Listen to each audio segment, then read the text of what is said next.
सुप्रभात। और आज हम लोग लेकर आए हैं गौरवमयी क्रांति, यानी कि ग्लोरियस रिवॉल्यूशन। एक ऐसा क्रांति जो कि दुनिया का पहला क्रांति माना जाता है, और इससे प्रेरणा लेकर बाद में फ्रांस की क्रांति हुई, अमेरिका की क्रांति हुई, और फिर भारत में भी क्रांति।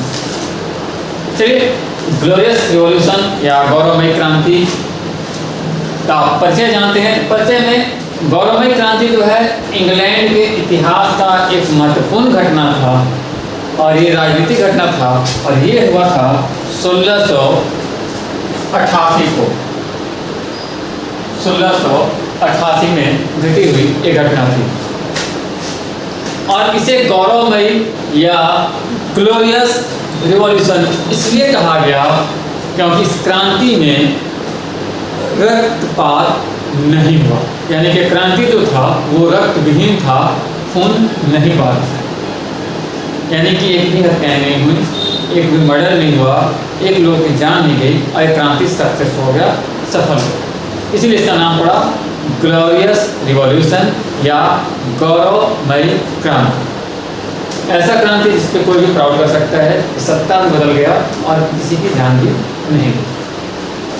और इसके बाद इसमें होता क्या है कि इस बिना रक्तपात के राज सत्ता पर संसदीय नियंत्रण, यानी कि डेमोक्रेसी, रिपब्लिक या कॉमनवेल्थ का जो सिस्टम है इंग्लैंड में लागू। और यह घटना जिसने इंग्लैंड को निरंकुश राजतंत्र की ओर अग्रसर किया था, उससे मुक्ति दिलाया, और इस क्रांति के बाद आधुनिक लोकतंत्र और मानवाधिकार और नागरिक स्वतंत्रता की नींव रखी। अगर इसकी ऐतिहासिक पृष्ठभूमि में हम लोग जाएं तो इंग्लैंड में 17वीं शताब्दी के मध्य में राजा और संसद के बीच संघर्ष चल रहा। राजा और संसद के बीच, पार्लियामेंट के बीच और किंग के बीच संघर्ष चल रहा था। और संघर्ष क्यों था? तो पहला था कि राजा जेम्स प्रथम और उनके उत्तराधिकारी चार्ल्स प्रथम ने दिव्य अधिकार सिद्धांत का समर्थन किया। राजा का मानना था कि राजा के पास दिव्य अधिकार है और इस सिद्धांत को सबको फॉलो करना होगा। मतलब राजा जो है वो गॉड का, भगवान का भेजा हुआ दूत है, और राजा जो बोल दिया वही सत्य है, जनता को वही मानना।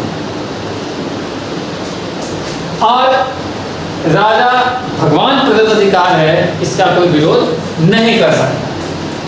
और संसद इस नीति का विरोध करती थी। जो वहाँ की संसद थी वो इस नीति का विरोध करती थी, क्योंकि वो चाहती थी कराधान में और शासन में भागीदारी मिले, यानी कि जो टैक्स राजा ले रहा है उसमें संसद को भागीदारी मिले, और जो सत्ता है उसमें संसद को पार्टिसिपेशन मिले, सत्ता में भागीदारी। आपको पता है ना कि इंग्लैंड में आज भी दो तरह की सत्ताएं चलती हैं। एक महारानी का, मतलब राज परिवार का सत्ता अलग है और संसद का अलग है। लेकिन अभी क्या है कि अभी संसद ही सब कुछ तय करती है। एलिजाबेथ या महारानी जो भी हैं उनका बहुत ज़्यादा कंट्रोवर्सी या बहुत ज़्यादा अधिकार नहीं है, क्योंकि उनके ही परिवार के कुछ लोगों ने बिल ऑफ राइट्स पर सिग्नेचर कर दिया था।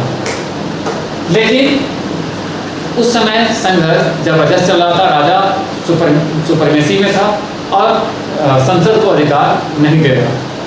एक कारण तो यह था।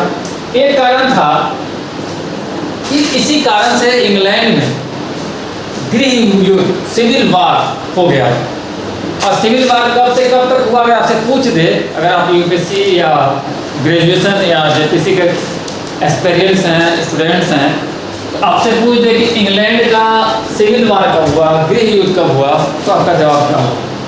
तो वो चला था 1642 से लेकर 1649 तक, लगभग 7 साल, 7 ईयर।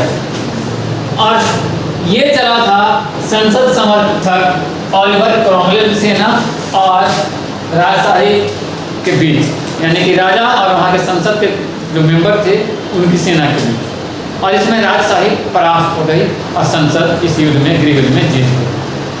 लेकिन जब क्रॉमवेल जब जीत जाता है तो चार्ल्स प्रथम को फांसी दे देता है। राजा कौन था? चार्ल्स था ना। तो चार्ल्स प्रथम को फांसी दे देता है और इसको फांसी कब मिला? 1649, यानी कि इसके फांसी के साथ ही गृह युद्ध की समाप्ति हुई। और उसको फांसी देने के बाद वहाँ पे कॉमनवेल्थ यानी कि गणराज्य की स्थापना हुई। आज कॉमनवेल्थ जो है राष्ट्रमंडल में बदल गया है, पहले कॉमनवेल्थ जो था वो गणराज्य था। तो कॉमनवेल्थ यानी कि गणराज्य की स्थापना हुई और इसको बोला जाता है गणतांत्रिक व्यवस्था। हाँ, लेकिन ये टेम्पररी रूप से था। कॉमनवेल्थ का स्थापना गणराज्य के रूप में हुआ था, ये टेम्पररी रूप से था, अस्थायी रूप से नहीं था, अस्थायी रूप से। आप लोग कॉपी में लिखेंगे तो अच्छी बात है, नहीं लिखेंगे तो उसको नहीं ऐड कर लीजिएगा। ये अस्थायी रूप से, अस्थायी रूप से, ठीक है। अब क्रॉमवेल की मृत्यु हो जाती है अगले साल 1-8-9 साल बाद 1658 में। और 1658 में जब उसकी मृत्यु होती है तो पुनः राजशाही हावी हो जाता है और राजशाही शुरू हो जाता है। क्रॉमवेल ने राजा को हराया था तो संसद का सिस्टम लागू हुआ, गणराज्य का सिस्टम लागू हुआ। और जब ये क्रॉमवेल की मृत्यु हो गई तो फिर से राजशाही बैक कर जाता है। क्लियर है? और उसके बाद राजा बनता है चार्ल्स द्वितीय। तो चार्ल्स द्वितीय जो है ये राजा बने, ठीक है। और चार्ल्स द्वितीय जो राजा बना ये मिला जुला के चल रहा था, संसद को और लोगों को मिला जुला के चल रहा था। लेकिन चार्ल्स द्वितीय के बाद आता है जेम्स द्वितीय। चार्ल्स द्वितीय की जब मृत्यु हो जाती है तो आता है जेम्स द्वितीय। और जेम्स द्वितीय है ये निरंकुश शासक था, ये किसी के नहीं सुनता था, अपना मन से करता था। और देखो, जिस देश का राजा धार्मिक विवादों को जन्म दे उस देश का दुर्भाग्य ही, चाहे वो कोई भी हो। किसी भी राजा का काम ये होता है कि अपने जनता का सेवा करना, जनता की खुशियों का ध्यान रखना। लेकिन अगर राजा ही जनता को लड़ाना शुरू कर दे, राजा ही जाति धर्म और अन्य चीज़ों पर बात करे तो देश बर्बाद होता है। और जेम्स द्वितीय आया तो स्थितियाँ बिगड़ गई, क्योंकि वो राजशाही को बढ़ावा दिया और धार्मिक चीज़ों को भी उकसाया। और इसका कालखंड जो है 1685 से लेकर 1688 तक रहा।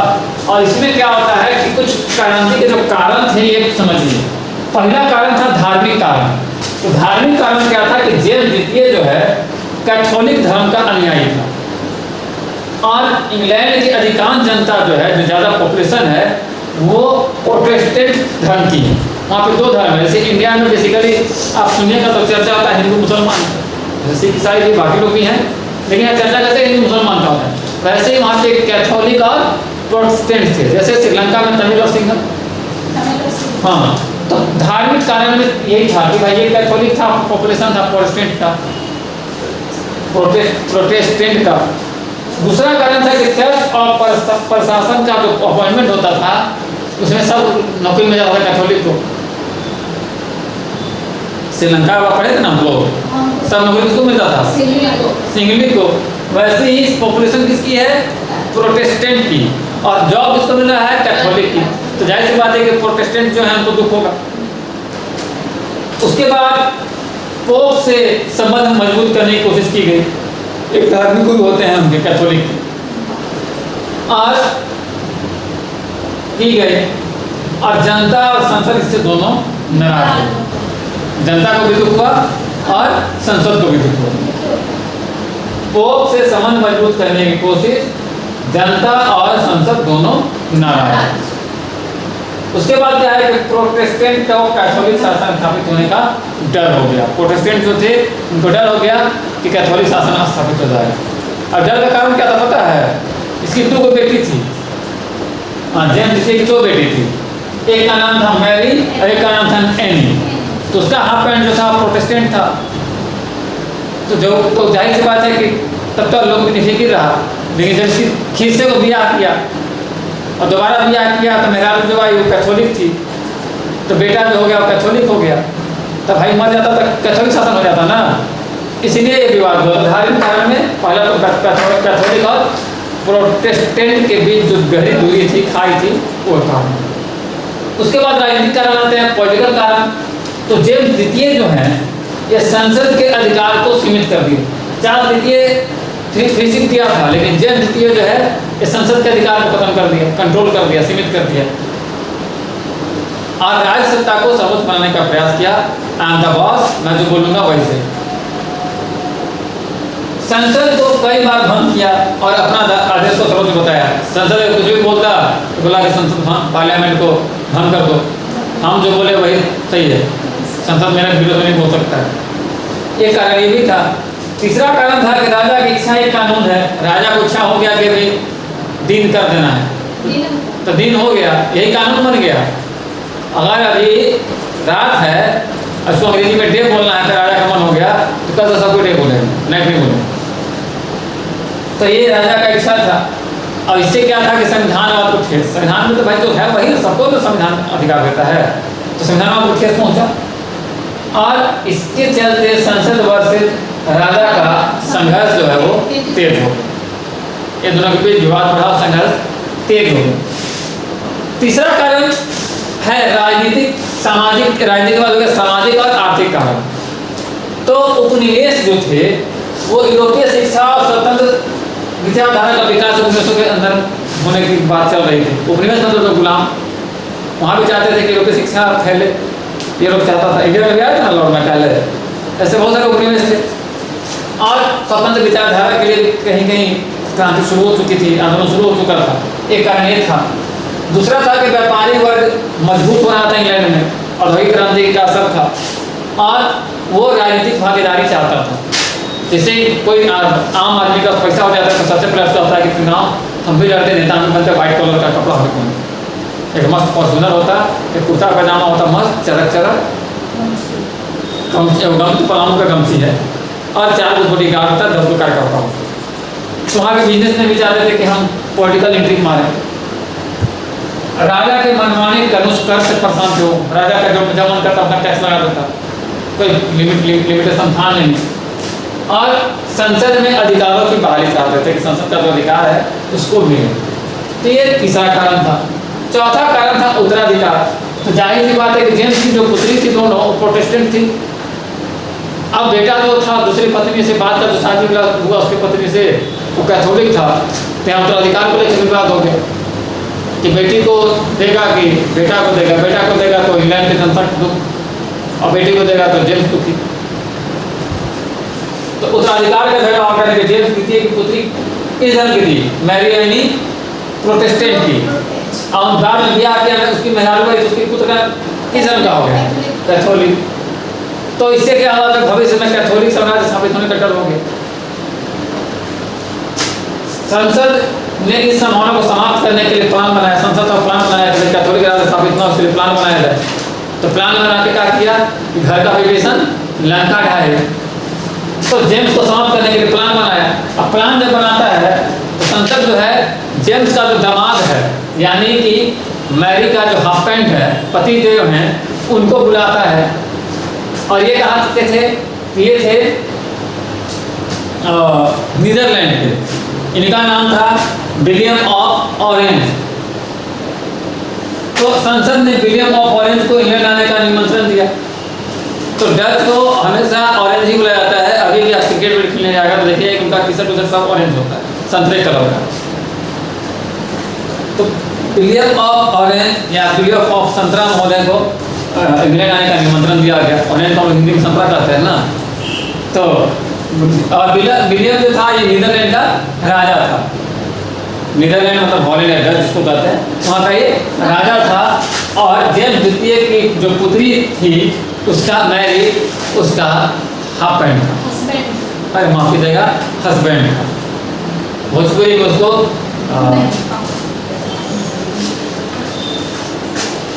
तीसरा पॉइंट है कि जेम्स द्वितीय की सेना ने कोई प्रतिरोध नहीं किया। कब? एक्चुअली जब उसको बुलाया गया विलियम को, तो विलियम नीदरलैंड से आता है इंग्लैंड और अपने साथ भारी भरकम सेना लेकर आता है और सीधे वो जाना चाहता है लंदन, जहाँ पे जेम्स द्वितीय रहता था। अब यहाँ पे क्या था कि जेम्स द्वितीय का दामाद था।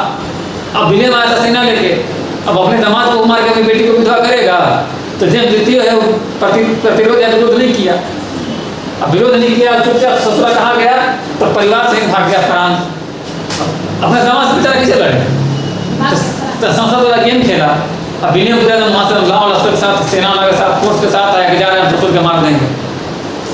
अब ससुर साहब कहे कि हम अगर दामाद से लड़ेंगे, अगर हम मर गए तो बेटी जो है वो अनाथ हो जाएगी, और वो मर गया तो विधवा हो जाएगी।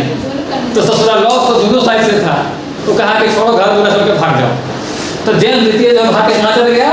फ्रांस। और विलियम ऑफ ऑरेंज यानी नीदरलैंड का जो राजा था, मैरी का पति था, और जेम्स द्वितीय का जो हस्बैंड दामाद था विलियम, ये कब आया इंग्लैंड? अक्टूबर 1688 में। और आने के बाद संसद ने 1689 में विलियम और मैरी को संयुक्त शासक घोषित कर दिया इंग्लैंड का, यानी कि जेम्स द्वितीय की बेटी और दामाद को वहाँ का शासक घोषित कर दिया गया संसद के द्वारा। और उसके एवज में विलियम और मैरी ने बिल ऑफ राइट्स को स्वीकार कर लिया। ये बिल ऑफ राइट है क्या? तो बिल ऑफ राइट 1689 के नाम से जाना जाता है, कानून है, एक दस्तावेज है। और इसमें क्या है कि राजा संसद के अनुमति के बिना टैक्स नहीं लगा सकते। एक्सेप्ट कर लिए विलियम और मैरी कि बिना संसद के परमिशन के हम टैक्स नहीं लगाएंगे। दूसरा था कि हम हमेशा संसद को बुलाएंगे, मतलब पार्लियामेंट्री सेशन जो है नियमित चलेगा। तीसरा था कि संसद की अनुमति के बिना हम सेना, आर्मी फोर्स नहीं रखेंगे। सेना अगर हमको संसद अनुमति देगा तभी हम सेना रखेंगे, नहीं देगा तो नहीं रखेंगे। तीसरा था कि जनता को कोई भी याचिका, कोई भी क्वेश्चन, कोई भी प्रश्न पूछने का अधिकार होगा, उसको याचिका दायर करने का अधिकार होगा। पांचवा था कि यहाँ पे व्यक्ति की स्वतंत्रता होगी, जनता जिसको जो चाहे बोल सकती है, डेमोक्रेसी होगा, लोकतंत्र होगा, बोल सकती है। छठा था कि व्यक्ति की मनमाने ढंग से गिरफ्तारी नहीं होगी और उनको मनमाने ढंग से दंड नहीं दिया जाए। किसी भी की गिरफ्तारी सिरा था जेम्स द्वितीय, तो गिरफ्तारी मनमाने ढंग से नहीं होगी और मनमाने ढंग से दंड भी नहीं दिया जाएगा। और राजा और रानी जो है शपथ लिए कि हम जो भी काम करेंगे कानून के अनुसार काम करेंगे। तो उसी साइन से अभी तक वहाँ पे संसद और राजतंत्र दोनों साथ साथ चलता है। प्रमुख व्यक्तित्व की बात की जाए तो एक सबसे प्रमुख व्यक्तित्व थे विलियम ऑफ संतरा, जिनको विलियम ऑफ ऑरेंज कहा जाता है। नीदरलैंड का शासक कहिए, इंग्लैंड का शासक कहिए। खास बात क्या थी कि इतना बड़ा सत्ता का बदलाव हो गया, सत्ता बदल गई, तख्ता पलट हो गया, लेकिन रक्तपात नहीं हुआ। तो दुनिया का एक ऐसा पहला क्रांति था जो बिना खून बहे सफल हुआ। और credit goes on William of संतरा यानी विलियम ऑफ ऑरेंज, ये इस क्रांति के नायक थे। अगर बात नायिका की जाए तो क्वीन मैरी द्वितीय। क्वीन मैरी द्वितीय मतलब रानी मैरी जो थी, ये विलियम की पत्नी थी, ये नायिका थी क्रांति की।